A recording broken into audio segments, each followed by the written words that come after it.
അവശേഷിക്കുന്ന പോയിന്റുകൾ നേടുവാൻ വേണ്ടിയുള്ള പണിപ്പുര ടാസ്ക് നടക്കുകയാണ്. അതിലെ 4 ഘട്ടം പൂർത്തിയാക്കപ്പെട്ടു. ഇത് ഡിബേറ്റ് ആണ്. അതിനെക്കുറിച്ചുള്ള ഒരു വീഡിയോ ഞാൻ ചെയ്തു കഴിഞ്ഞു. ഇനി 3 ഘട്ടം കൂടിയാണ്. അതിപ്പോൾ ആരംഭിക്കുകയാണ്. ഇവിടെ നൽകപ്പെടുന്ന വിഷയത്തോടുള്ള ബന്ധത്തിൽ സംസാരിക്കുവാൻ വേണ്ടി തിരഞ്ഞെടുക്കപ്പെട്ടിരിക്കുന്നത് രേണുസുതി ബിന്നി, അനുമോൾ രണ ഫാത്തിമ, ഷാനവാസ് ആൻഡ് അപ്പാനി ശരത്ത്. ബിന്നിയും രേണുസുതിയുമാണ് ആദ്യമായി സംസാരിക്കുവാൻ വേണ്ടി വരേണ്ടത്. അവർക്ക് ലഭിച്ചിരിക്കുന്ന വിഷയം ശുചിത്വം എന്നുള്ളതാണ്. ബിന്നി സ്ഥാപിക്കേണ്ടത് ശുചിത്വവും സാഹചര്യവും തമ്മിൽ യാതൊരു ബന്ധവുമില്ല. ഏത് സാഹചര്യമാണെങ്കിലും നമുക്ക് ശുചിത്വം സംരക്ഷിച്ച് ജീവിക്കുവാൻ കഴിയും. എന്നാൽ രേണുസുതി സ്ഥാപിക്കേണ്ടത് സാഹചര്യങ്ങളെ ആശ്രയിച്ചാണ് ശുചിത്വം എന്ന വിഷയം നിലനിൽക്കുന്നത് എന്നുള്ള വിഷയമാണ്. ടാസ്ക് ആരംഭിക്കുകയാണ്. ആദ്യമായി സംസാരിക്കുന്നത് ഡോക്ടർ ബിന്നിയാണ്. ബിന്നി പറയുന്നു, ശുചിത്വവും സാഹചര്യവും തമ്മിൽ യാതൊരു തരത്തിലുള്ള ബന്ധവുമില്ല. നമുക്ക് ഇപ്പോൾ കിട്ടിയിരിക്കുന്ന സാഹചര്യത്തിൽ നിന്നുകൊണ്ട് എത്രമാത്രം വ്യക്തി ശുചിത്വം പാലിക്കാൻ പറ്റുമോ അത്രമാത്രം ചെയ്യാൻ ശ്രമിക്കുക എന്നുള്ളതാണ്. ഇവിടെ രേണുസുതിയുടെ ശുചിത്വത്തോടുള്ള ബന്ധത്തിൽ പല ആൾക്കാരും പലതരത്തിലുള്ള കംപ്ലൈന്റുകൾ ചൂണ്ടിക്കാട്ടിയിട്ടുണ്ട്. പക്ഷെ ഒന്നോർക്കണം, നമ്മളെല്ലാവരും നിൽക്കുന്നത് ഒരേ സാഹചര്യത്തിൽ തന്നെയാണ്. സാഹചര്യത്തിന്റെ പരിമിതികൾക്കകത്ത് ഒതുങ്ങി നിന്നുകൊണ്ട് മാക്സിമം ശുചിത്വം ഉണ്ടാക്കുക. അതായത് ഒരാൾ കുളിക്കുക, അത് എത്ര പ്രാവശ്യം കുളിക്കണം എന്നുള്ളത് അയാളെ മാത്രം ആശ്രയിച്ച് നിൽക്കുന്ന കാര്യമാണ്. എത്ര പ്രാവശ്യം നിങ്ങൾ പൗഡർ യൂസ് ചെയ്യണം, എത്ര പ്രാവശ്യം നിങ്ങൾ മുടി ചീകി വൃത്തിയാക്കി വെക്കണം, ഇതൊക്കെയും ഓരോരുത്തരുടെയും വ്യക്തിപരമായിട്ടുള്ള ഇഷ്ടങ്ങളും അനിഷ്ടങ്ങളുമാണ്. ഇവിടെ ഇതിനെല്ലാമുള്ള അവസരം ബിഗ് ബോസ് നൽകിയിട്ടുണ്ട്. അത് ഉപയോഗിക്കുക എന്നുള്ളതാണ് പ്രധാനപ്പെട്ട കാര്യം. രേണുസുതി ഒരുങ്ങുവാനും കണ്ണെഴുതുവാനും പൊട്ടുതൊടുവാനും ഒക്കെ ഇവിടെ ധാരാളം സമയം മാറ്റിവെക്കാറുണ്ട്. അതിന്റെ 10-1 മാത്രം മതി വ്യക്തി ശുചിത്വം പാലിക്കുവാൻ വേണ്ടി. ഈവൻ കിടക്കുന്ന കിടക്ക മടക്കി വെക്കുന്നതുൾപ്പെടെ വ്യക്തി ശുചിത്വത്തിൽ രേണുസുതി വളരെയധികം പുറകിലേക്കാണ്. മുടി കൃത്യമായിട്ട് ചീകി വെക്കാറില്ല, വാരി വലിച്ചിട്ടുകൊണ്ട് നടക്കുന്നു, മുടി പൊഴിഞ്ഞ് അവിടെയും ഇവിടെ എല്ലാം വീഴുന്നു എന്നുള്ള കംപ്ലൈന്റ് ഉണ്ടാകുന്നു. ഇതേ അവസ്ഥയിൽ തന്നെ കിച്ചണിനകത്തേക്കും കയറി വരുന്നു. ആ സാഹചര്യത്തിലൊക്കെ മറ്റുള്ളവർ രേണുസുതിക്കെതിരായിട്ട് പലതരത്തിലുള്ള ആരോപണങ്ങൾ ഉന്നയിക്കുകയാണ്, അതിനുള്ള സാഹചര്യം ഉണ്ടാക്കി കൊടുക്കുകയാണ്. ഇപ്പോഴും തന്റെ ശുചിത്വം എന്ന വിഷയത്തെക്കുറിച്ച് ഇവിടെ ആരോപണം വന്നപ്പോൾ താൻ തന്റെ ലുക്കാണ് മാറ്റിയത്, അല്ലാതെ ശുചിത്വം പാലിക്കുവാൻ താൻ തയ്യാറായിട്ടില്ല. ഇവിടെ എല്ലാവർക്കും തലയിൽ ഉപയോഗിക്കുവാൻ വേണ്ടിയുള്ള ഷാമ്പു നൽകിയിട്ടുണ്ട്. അത് തുല്യമായിട്ടാണ് ലഭിച്ചിരിക്കുന്നത്. പക്ഷെ അത് വേണ്ട രീതിയിൽ രേണുസുതി ഉപയോഗിക്കുന്നില്ല. തന്റെ കാല് വിണ്ടു കീറിയിരിക്കുന്നു. താനിപ്പോൾ ഒരു അസുഖക്കാരിയായി മാറിയിട്ടുണ്ട്. പക്ഷേ ഇവിടെയുള്ള എല്ലാവർക്കും ഉപയോഗിക്കുവാൻ വേണ്ടിയുള്ള മോയ്സ്ചറൈസർ ഒക്കെ ബിഗ് ബോസ് നൽകിയിട്ടുണ്ട്. എന്നാൽ അത് മറ്റുള്ളവർ ഉപയോഗിക്കുമ്പോൾ രേണുസുതി അത് ഉപയോഗിക്കാതെ വിട്ടുകളയുന്നത് കൊണ്ട് മനഃപൂർവ്വമായി താനിപ്പോൾ ഒരു രോഗം തന്റെ ജീവിതത്തിലേക്ക് വലിച്ചു വെച്ചിരിക്കുകയാണ്. ഇതൊരു പക്ഷേ അറിഞ്ഞോ അറിയാതെയോ സംഭവിക്കുന്ന കാര്യമായിരിക്കും. എന്നാൽ ഈ ഒരു സാഹചര്യത്തിൽ തന്നെ താൻ തുടരുവാൻ തീരുമാനിക്കുകയാണെങ്കിൽ തൻ്റെ മേലുള്ള ഈ രോഗങ്ങൾ അത് മറ്റു പലരിലേക്കും എത്തിപ്പെടുവാനുള്ള സാഹചര്യം കൂടിയുണ്ട്. അങ്ങനൊരു പ്രശ്നം കൂടി രേണുസുതി ഇവിടെ സൃഷ്ടിക്കുന്നുണ്ട്. അപ്പോൾ നമുക്ക് ലഭിച്ചിരിക്കുന്ന സാഹചര്യം ഏതാണോ ആ സാഹചര്യത്തിന്റെ ഉള്ളിൽ നിന്നുകൊണ്ട് മാക്സിമം വ്യക്തി ശുചിത്വം പാലിച്ചുകൊണ്ട് നമുക്ക് മുൻപോട്ട് പോകുവാൻ കഴിയും. രേണുസുതി അത് ചെയ്യുന്നില്ല എന്ന് വളരെ ശക്തമായി ഡോക്ടർ ബിന്നി ആരോപിച്ചു. മറുപടി പറയുവാൻ വേണ്ടി രേണുസുതിക്ക് അവസരം ലഭിച്ചപ്പോൾ താൻ പറഞ്ഞു തുടങ്ങിയത്, എന്നെ സംബന്ധിച്ചിടത്തോളം ഇപ്പോൾ ഡോക്ടർ ബിന്നി പറഞ്ഞതെല്ലാം ശരിയാണെന്ന് ഞാൻ സമ്മതിക്കുന്നു.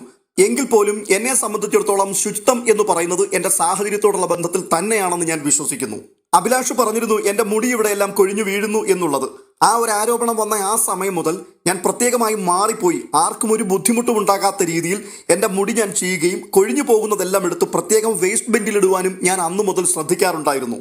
രണ്ടാമത്, എനിക്ക് കിട്ടിയിരിക്കുന്ന ചീപ്പ്, അകന്ന പല്ലുള്ള ചീപ്പ് എനിക്ക് കിട്ടുകയാണെന്നുണ്ടെങ്കിൽ അത് കുറച്ചുകൂടി എനിക്ക് കംഫർട്ടാണ്. പക്ഷെ അങ്ങനെ ഒരു ചീപ്പ് എനിക്ക് കിട്ടിയിട്ടില്ലാത്തത് കൊണ്ട് ഞാൻ മുടിയിൽ എക്സ്റ്റൻഷൻ വെച്ചിരിക്കുന്ന ഒരാളായതുകൊണ്ടും ഇവിടെ ലഭിച്ചിരിക്കുന്ന ചീപ്പ് വെച്ച് ഞാൻ എൻ്റെ തല ചീകുമ്പോൾ മുടി കൊഴിഞ്ഞു വീഴും. അത് സ്വാഭാവികമായി സംഭവിക്കുന്ന ഒരു കാര്യമാണ്. അത് പല ആൾക്കാരും തെറ്റിദ്ധരിച്ചു. എക്സ്റ്റൻഷനോടുള്ള ബന്ധത്തിൽ പല കാര്യങ്ങളും എൻ്റെ തലയിൽ അപ്ലൈ ചെയ്തിട്ടുണ്ട്. ഞാൻ മുടി ചീകുന്ന സമയത്ത് കറുത്ത കളറിലുള്ള പല കാര്യങ്ങളും തലയിൽ നിന്ന് കൊഴിഞ്ഞു വീഴാറുണ്ട്. അതിവിടെ പേനാണ് എന്ന് പല ആൾക്കാരും ചിത്രീകരിച്ചു. അപ്പോൾ ഡോക്ടർ ബിന്നി വ്യക്തിപരമായി എൻ്റെ കാര്യം പറഞ്ഞതുകൊണ്ട് ഞാൻ എൻ്റെ വ്യക്തിപരമായ കാര്യത്തിന് മറുപടി പറയുകയാണ്. ആ ചീപ്പ് എനിക്ക് നല്ലത് ലഭിച്ചിരുന്നുവെങ്കിൽ ഇങ്ങനൊരു പ്രശ്നം ഇവിടെ ഉണ്ടാവില്ലായിരുന്നു. അപ്പോൾ എൻ്റെ വ്യക്തി ശുചിത്വം എൻ്റെ സാഹചര്യവുമായി ബന്ധപ്പെട്ട് തന്നെയാണ് നിൽക്കുന്നത്. കൂടാതെ എല്ലായ്പ്പോഴും ഞാൻ തല ചൊറിഞ്ഞുകൊണ്ട് നടക്കുന്നു എന്ന് പറയുന്ന ഒരു ആരോപണം, ഇത് പുറത്തു വെച്ച് തന്നെ എനിക്കെതിരെയുള്ള ഒരു ആരോപണമാണ്. അനേക ട്രോളർമാർ ഈ വിഷയം എടുത്തു വെച്ചിട്ടാണ് എന്നെ ട്രോളിക്കൊണ്ടിരുന്നത്. അത് ഞാൻ ആസ്വദിക്കുകയും ചെയ്യുന്ന കാര്യമാണ്. അത് എൻ്റെ ശുചിത്വവുമായിട്ടുള്ള ബന്ധത്തിൽ അതിനെ ചിത്രീകരിക്കരുത്. അതെൻ്റെ ഒരു ആറ്റിറ്റ്യൂഡാണ്. ഞാനൊരു സാധാരണക്കാരിയായ വീട്ടമ്മയാണ്. ഈ തല ചൊറിഞ്ഞ് പോയിക്കൊണ്ടിരിക്കുന്നത് അതെൻ്റെ ഒരു ഹാബിറ്റാണ്, അതെൻ്റെ ആറ്റിറ്റ്യൂഡാണ്. അതും ശുചിത്വവുമായിട്ട് നിങ്ങൾ ബന്ധപ്പെടുത്തുവാൻ പാടില്ല. രണ്ടാമത്, ഞാൻ കുളിക്കുന്നില്ല എന്ന് പറയുന്ന കാര്യം ശരിയായിരിക്കും. വെള്ളമില്ലാത്തത് കൊണ്ടാണ് ഞാൻ കുളിക്കാതിരിക്കുന്നത്. എവിടെയെങ്കിലും ഒരു കുളമുണ്ടായിരുന്നുവെങ്കിൽ ആ കുളത്തിൽ ചാടാമായിരുന്നു. പക്ഷേ കുളത്തിൽ ചാടി കുളിക്കുവാൻ ബുദ്ധിമുട്ടുള്ള പേടിയുള്ള ആൾക്കാർക്ക് എങ്ങനെ കുളത്തിൽ ചാടാൻ പറ്റും? അപ്പോൾ സാഹചര്യത്തോടുള്ള ബന്ധത്തിൽ തന്നെയാണ് നമ്മുടെ ശുചിത്വം ആശ്രയിച്ചിരിക്കുന്നത്. വെള്ളമില്ലാതിരിക്കുന്ന സാഹചര്യങ്ങളിൽ ഞാൻ കുളിക്കാറില്ല എന്നുള്ളത് പരമാർത്ഥമായൊരു കാര്യമാണ്. ഇതൊക്കെ രേണുസുതി പറയുമ്പോഴും ബിഗ് ബോസ് വീടിനുള്ളിൽ എല്ലാവരും ഇതേ സാഹചര്യത്തിൽ കൂടിയാണ് കടന്നു പോകുന്നത്. എന്നാൽ ഇത്തരത്തിലുള്ളൊരു കംപ്ലൈന്റ് അല്ലെങ്കിൽ കുളിക്കുന്നില്ല എന്നൊരു കംപ്ലൈന്റ് മറ്റാരെക്കുറിച്ചും പറയുന്നില്ല. വെള്ളം വരുന്ന സമയത്ത് അവർ കുളിക്കുന്നുണ്ട് എന്നൊരു യാഥാർത്ഥ്യവുമാണ്. പക്ഷേ ഈ ടാസ്കിനോടുള്ള ബന്ധത്തിൽ വളരെ കൃത്യമായിട്ട് താൻ മറുപടി പറയുന്നുണ്ട്. എന്റെ സാഹചര്യത്തെ അടിസ്ഥാനമാക്കി മാത്രമേ ഞാൻ ശുചിത്വം പാലിക്കുകയുള്ളൂ എന്ന്. മാത്രവുമല്ല, അതിനിടയിൽ താൻ മറ്റൊരു കാര്യം കൂടി പറഞ്ഞു. കഴിഞ്ഞ ദിവസം എന്റെ മുഖത്തൂടെയും കഴുത്തുകൂടെയും ഒക്കെ ജാഥ പോലെ പേനിഴഞ്ഞു പോകുന്നതായിട്ട് അനുമോൾ കണ്ടു എന്ന് പറഞ്ഞു. അങ്ങനെയുണ്ടെങ്കിൽ അതെന്റെ പ്രേക്ഷകരാണ് കണ്ടുപിടിക്കേണ്ടത്. അവരത് നോക്കട്ടെ, അവരതിന് വിധി പറയട്ടെ. എന്റെ മുഖത്തുകൂടിയും കഴുത്തിൽ കൂടിയും ഒന്നും അങ്ങനെ പേനിഴഞ്ഞു പോയിട്ടില്ല. ഇത്രയും പറഞ്ഞാണ് രേണുസുതി അവസാനിപ്പിക്കുന്നത്. തുടർന്ന് വിധികർത്താക്കൾ വിധി പറയുകയാണ്. ബിഗ് ബോസ് രണ്ടാൾക്കാരുടെയും പ്രകടനം അത് തീർത്തും നിരാശാജനകമായിരുന്നു. രണ്ടാൾക്കാരും വിഷയം വിട്ടുപോയി. അതായത് ഒരു ടോപ്പിക്കിനെ പറ്റി സംസാരിക്കുവാൻ വേണ്ടി പറയുമ്പോൾ വ്യക്തിപരമായിട്ടുള്ള വിഷയങ്ങളാണ് അവർ സംസാരിച്ചു കൊണ്ടിരുന്നത്. അതുകൊണ്ട് ആ ടോപ്പിക്കിനോട് പൂർണ്ണമായിട്ടും നീതി പുലർത്തുവാൻ പറ്റിയില്ല. പിന്നെ വിധി പറയേണ്ടത് അനിവാര്യമായതുകൊണ്ട് തമ്മിൽ ഭേദം തൊമ്മൻ എന്ന് പറഞ്ഞതുപോലെ രേണുസുതിയായിരുന്നു മികച്ചു നിന്നത്. എന്ന് പറഞ്ഞാൽ ഡോക്ടർ ബിന്നിയേക്കാൾ സംസാരിക്കുന്നതിൽ വാചകടിക്കുന്നതിൽ മികച്ചു നിന്നത് രേണുസുതിയായിരുന്നു. അതുകൊണ്ട് രേണുസുതി വിജയിച്ചതായി പ്രഖ്യാപിച്ചിരിക്കുന്നു. ഇത്രയും കേട്ടപ്പോഴേക്കും രേണുസുതിക്ക് ഭയങ്കര സന്തോഷമായി. മടങ്ങിപ്പോകുന്ന വഴിക്ക് താൻ പറഞ്ഞുകൊണ്ട് പോകുന്നുണ്ട്, നമുക്ക് പറയാനുള്ളത് എപ്പോഴെങ്കിലുമൊക്കെ വിളിച്ചു പറയേണ്ടടേ. അതെ, പറയേണ്ട കാര്യങ്ങളെല്ലാം കൃത്യമായിട്ട് പറയണം. പക്ഷേ ഇവിടെ ഡോക്ടർ ബിന്നി പറഞ്ഞത് വളരെ വാലിഡ് ആയിട്ടുള്ള പോയിന്റുകളാണ്. അവർക്ക് സംഭവിച്ച പ്രശ്നം ഇങ്ങനെയുള്ള പരിചയങ്ങളൊന്നും അവർക്കില്ല. ഇതുപോലെ ഡിബേറ്റിൽ പങ്കെടുത്ത് അല്ലെങ്കിൽ ഒരു പബ്ലിക്കിന്റെ മുൻപിൽ കാര്യങ്ങൾ വസ്തുനിഷ്ഠമായി അവതരിപ്പിച്ച് ശീലമില്ലാത്തത് കൊണ്ട് സംസാരിച്ച കാര്യങ്ങളൊക്കെ കറക്റ്റാണ്. പക്ഷേ രേണുസുതി എന്ന് പറഞ്ഞുകൊണ്ടായിരുന്നു താൻ സംസാരിച്ചത്. അത് വ്യക്തിനിഷ്ഠമായി പോയി. ഒരു വസ്തുതയെക്കുറിച്ച് സംസാരിക്കുക, ഒരു വ്യക്തിയുടെ ഹൈജീൻ അല്ലെങ്കിൽ വൃത്തി എന്ന് പറയുന്നത് അത് സാഹചര്യവുമായി ബന്ധപ്പെട്ടല്ല ഇരിക്കുന്നത്. ഏത് സാഹചര്യത്തിലാണെങ്കിലും നമുക്ക് ഹൈജീൻ പാലിച്ച് മുൻപോട്ട് പോകുവാൻ കഴിയും. അതെത്ര പരിമിതമായ സാഹചര്യത്തിലും അതിൽ ശ്രദ്ധിക്കാൻ കഴിഞ്ഞാൽ തീർച്ചയായിട്ടും വിജയിക്കും. ബിഗ് ബോസ് വീടിനുള്ളിൽ എല്ലാവർക്കും ഒരേ സാഹചര്യം തന്നെയാണ്. പക്ഷെ എല്ലാവരും ഇവിടെ ഹൈജീൻ പാലിക്കുന്നില്ല എന്നുള്ള രീതിയിൽ സംസാരിക്കണമായിരുന്നു. എന്നാൽ അവർ രേണുസുതിയെയും മറ്റുള്ളവരെയും തമ്മിൽ കമ്പയർ ചെയ്തുകൊണ്ട് സംസാരിച്ചത് കൊണ്ട് വസ്തുനിഷ്ഠമായി പറയേണ്ട ഒരു വിഷയം വ്യക്തിനിഷ്ഠമായി പോയി എന്നുള്ളൊരു കുറവാണ് അവിടെ സംഭവിച്ചിരിക്കുന്നത്. എന്നാൽ നാക്കുകൊണ്ടടിച്ച് രേണുസുതി ഡോക്ടർ ബിന്നിയെ കീഴ്പ്പെടുത്തി കളഞ്ഞു. എൻ്റെ സാഹചര്യത്തോടനുബന്ധിച്ച് മാത്രമേ എനിക്ക് ശുദ്ധി പാലിക്കാൻ പറ്റുള്ളൂ, എൻ്റെ സാഹചര്യം മോശമായതുകൊണ്ടാണ് ഞാൻ ഇങ്ങനെയായിരിക്കുന്നത് എന്ന് അവർക്ക് സ്ഥാപിച്ച് സംസാരിച്ച് തോൽപ്പിക്കുവാൻ കഴിഞ്ഞു. അതുകൊണ്ട് അവർ വിജയിയായി പ്രഖ്യാപിക്കുകയും ചെയ്തു. 150 പോയിന്റാണ് രേണുസുതിക്ക് ലഭിച്ചത്. അടുത്തത് അനുമോളും രണ ഫാത്തിമയുമായിരുന്നു. അനുമോൾ സംസാരിക്കേണ്ട ടോപ്പിക്ക് പ്രായവും ജീവിതാനുഭവവും തമ്മിൽ ബന്ധമുണ്ട് എന്നുള്ളത്. രണ ഫാത്തിമ പ്രായവും ജീവിതാനുഭവവും തമ്മിൽ ബന്ധമില്ല എന്നും സ്ഥാപിക്കണം. അനുമോൾ സംസാരിച്ചു തുടങ്ങി തുടക്കത്തിൽ തന്നെ കയ്യിന്ന് പോയി.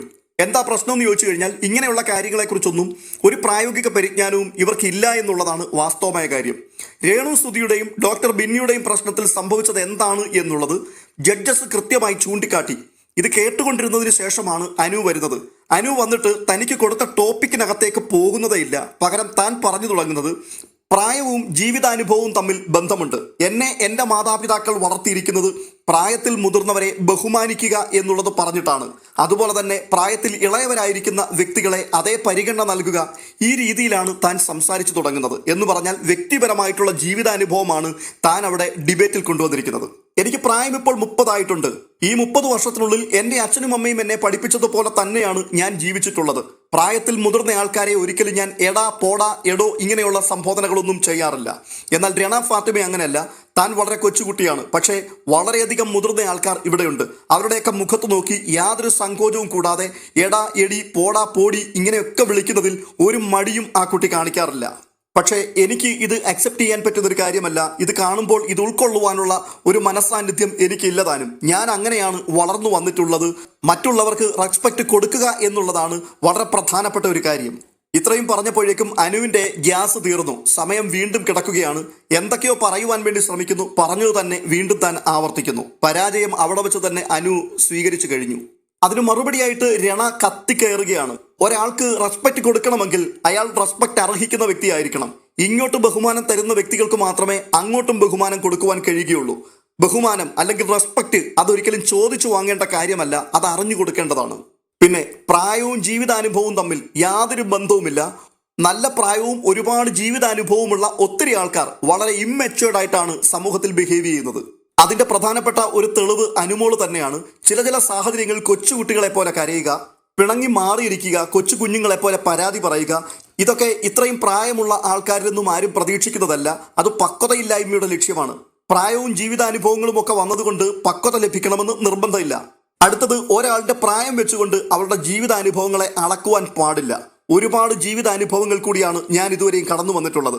പക്ഷേ എനിക്ക് വെറും 19 വയസ്സ് മാത്രമേ ഇപ്പോൾ പ്രായമായിട്ടുള്ളൂ. ഞാൻ കടന്നു പോയതുപോലുള്ള ജീവിതാനുഭവങ്ങൾ കൂടി അനുമോൾ കടന്നു പോയിട്ടുണ്ട് എന്ന് ഞാൻ വിശ്വസിക്കുന്നുമില്ല. അതുപോലെ തന്നെ അനുമോളുടെ ജീവിതാനുഭവങ്ങൾ എന്താണെന്ന് എനിക്കറിയില്ല. ഞാനൊരു പക്ഷേ അതിൽ കൂടി കടന്നു പോയിട്ടുമുണ്ടാവില്ല. ഓരോരുത്തരുടെയും ജീവിതാനുഭവങ്ങൾ വ്യത്യസ്തമാണ്. ഇത്രയും പറയുമ്പോഴേക്കും പെട്ടെന്ന് അനുമോൾ കയറി കൗണ്ടർ അറ്റാക്ക് നടത്തി കളഞ്ഞു. എന്ന് വെച്ച് അച്ഛനെ കയറി നീ എടാന്ന് വിളിക്കുമോ? അതെ, അച്ഛൻ ഇങ്ങോട്ടിങ്ങനെയാണ് കാണിക്കുന്നതെങ്കിൽ തീർച്ചയായിട്ടും ഞാൻ അച്ഛനെ കയറി എടാന്ന് തന്നെ വിളിച്ചിരിക്കും. ചുരുക്കി പറഞ്ഞാൽ സ്വന്തം തന്തയാണെങ്കിൽ പോലും പറയേണ്ടത് മുഖത്ത് നോക്കി പറയും എന്ന് നമ്മൾ പലപ്പോഴും കേട്ടിട്ടില്ലേ പലരും പറയാറുള്ളത്. അത് തന്നെയാണ് രണ ഫാത്തിമ ഇവിടെ വ്യക്തമാക്കിയിരിക്കുന്നത്. അച്ഛൻ ഇങ്ങോട്ട് എങ്ങനെയാണോ അതുപോലെ തന്നെ അച്ഛനിട്ട് തിരിച്ചും കൊടുത്തിരിക്കും. ഇതിന് കയ്യടി കിട്ടി, അതിന് അംഗീകാരം ലഭിച്ചു. അവസാനം ജഡ്ജസ് വിധി പ്രഖ്യാപിക്കുമ്പോൾ രണ ഫാത്തിമയെ വിജയിയായി പ്രഖ്യാപിച്ചു. ഈ ഒരു ഡിബേറ്റ് കണ്ടിടത്തോളം മനസ്സിലാക്കുവാൻ കഴിഞ്ഞത് വിധികർത്താക്കൾ ഫോളോ ചെയ്യുന്നത് ന്യായവും അന്യായവുമല്ല, ശരിയാണോ പറഞ്ഞത് തെറ്റാണോ എന്നുള്ളതല്ല. 2 മിനിറ്റാണ് കൊടുത്തിരിക്കുന്നത്. ഈ 2 മിനിറ്റിനുള്ളിൽ കൂടുതൽ കാര്യങ്ങൾ, കൂടുതൽ പോയിന്റുകൾ ആരാണ് പ്രസന്റ് ചെയ്യുന്നത് അവരെയാണ് വിജയിയായി പ്രഖ്യാപിക്കുന്നത്. അങ്ങനെയുണ്ടെങ്കിൽ ഇവിടെ കൂടുതൽ വാചകം അടിക്കാൻ കഴിവുള്ള ആൾക്കാരാണ് ജയിക്കുക. ഇവിടെ രണ ഫാത്തിമ അനുവിനെ അടിച്ച് താഴെയിട്ട് കളഞ്ഞു. അവസാനമായി ഷാനവാസും അപ്പാനി ശരത്തുമാണ് ഏറ്റുമുട്ടുവാൻ വന്നിരിക്കുന്നത്. അവർക്ക് കൊടുത്തിരിക്കുന്ന വിഷയം സൗഹൃദം വ്യക്തി താല്പര്യങ്ങൾക്ക് വേണ്ടി ദുരുപയോഗം ചെയ്യാൻ പാടില്ല. ഇതാണ് ഷാനവാസിന് നൽകിയിരിക്കുന്നത്. എന്നാൽ സൗഹൃദം വ്യക്തി താല്പര്യങ്ങൾക്കനുസരിച്ച് ദുരുപയോഗം ചെയ്യേണ്ടി വന്നാൽ അതിൽ തെറ്റില്ല എന്ന് ശരത്ത് സ്ഥാപിക്കണം.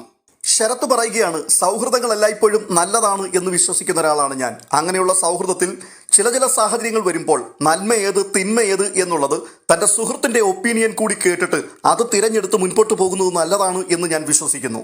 ശരിയേത് തെറ്റേത് എന്ന് തിരിച്ചറിയാൻ പറ്റാത്ത സാഹചര്യത്തിൽ എൻ്റെ സുഹൃത്തിൻ്റെ അഭിപ്രായം എന്താണെന്ന് കേട്ട് അത് അനുസരിച്ച് ചെയ്യുന്നതിൽ തെറ്റില്ല എന്ന് ചിന്തിക്കുന്ന ഒരാളാണ് ഞാൻ.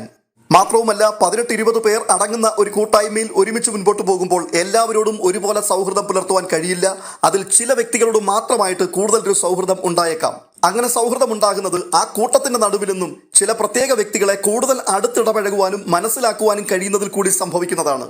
അങ്ങനെ ഒരു വ്യക്തിയെ മനസ്സിലാക്കുന്ന സൗഹൃദത്തിൽ കൂടി എൻ്റെ ഉള്ളിലുള്ള വിചാരങ്ങളും വികാരങ്ങളും അദ്ദേഹത്തോട് പങ്കുവെക്കുന്നതിൽ തെറ്റില്ല എന്ന് വിശ്വസിക്കുന്ന ആളാണ് ഞാൻ. അങ്ങനെ സംസാരിക്കുകയും പ്രവർത്തിക്കുകയും ചെയ്യുന്നത് ദുരുപയോഗമായി ഒരിക്കലും ഞാൻ കരുതുന്നില്ല.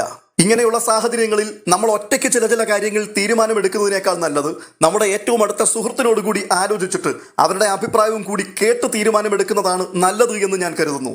ചുരുക്കി പറഞ്ഞാൽ ശരത്തിന് കൊടുത്ത വിഷയത്തെക്കുറിച്ചല്ല അദ്ദേഹം സംസാരിച്ചത്, സൗഹൃദത്തിന്റെ പ്രാധാന്യത്തെക്കുറിച്ചാണ്.